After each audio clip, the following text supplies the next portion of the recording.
Ganda matin eh. Ako nakababa na eh. Hindi ko nakita eh. Late eh. Late na yung... Late na ako mag-isip eh.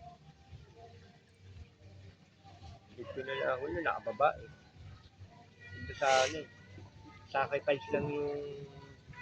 Sacrifice lang yung kabayo. Sacrifice na yung kabayo. Kakainin niya yung ano. Tapos check na yung... Siyempre kakainin ng bishop. Check na yung queen.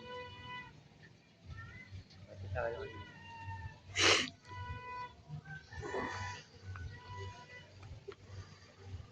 Ano? Aral talaga.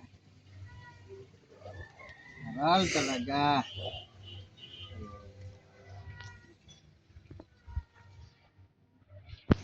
Nananamantali, ano yun? Sabihin, nanlalamang ka. Oh. Nanlalamang ka. Gumagawa ka ng unfair. Hindi ka nagiging patas.